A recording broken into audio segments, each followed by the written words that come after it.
ఇది మన సమాజం, ఇది మన రాష్ట్రం, ఇది మన బ్రతుకు, మనమే మార్చుకోవాలి. నేను చివరిగా ఇంకొక మాట అయితే చెప్పి ముగిస్తా.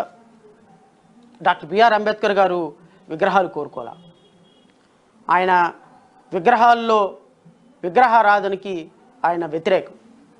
నా విగ్రహాలతో కాదు, నా ఆలోచనలతో నడవమని ఆయన ఏనాడో స్ఫూర్తి ప్రదాతగా మనకి ఒక మంచి సందేశం ఇచ్చారు.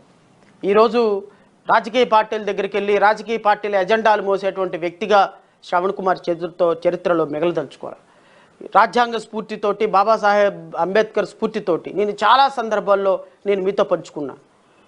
డాక్టర్ బిఆర్ అంబేద్కర్ని ఒకరోజు అడిగారు ఆయన మిత్రుడు, నువ్వు కాంగ్రెస్ పార్టీలో చేరొచ్చు కదా, కాంగ్రెస్ పార్టీలో చేరితే ఏదో ఒక రోజు నువ్వు కాంగ్రెస్ పార్టీకి జాతీయ అధ్యక్షుడు అయిపోతావు, కానీ దేశంలో చాలా ఉన్నతమైన పదవులకు వెళ్తావు, కాంగ్రెస్ పార్టీలో జాయిన్ అవ్వచ్చు కదా అంటే ఆయన చెప్పారు, కాంగ్రెస్ పార్టీలో ఈరోజు జాయిన్ అవ్వచ్చు, ఒక రోజుకి నేను జాతీయ అధ్యక్షుడు అవ్వచ్చు, కానీ నా జాతి ప్రయోజనాలు కాపాడటానికి నేను వ్యక్తిగతంగా నేను ఇండివిజువల్గా ఉండలేకపోయిన రోజున నేను మనిషిగా పుట్టినా ఒకటే, చచ్చినా ఒకటే అని.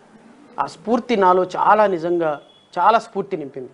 ప్రాబబ్లీ నేను ఓడిపోవచ్చు, నాకు ఆర్థిక వనరులు లేకపోవచ్చు, లేదా నా వెనక 1,00,000 మంది లేకపోవచ్చు, లేకపోతే నేను ఏదైనా పిలుపునిస్తే ఒక 10,000 మంది రాకపోవచ్చు. కానీ ఎప్పటికీ ఇలాగే ఉండిపోదు కాలం.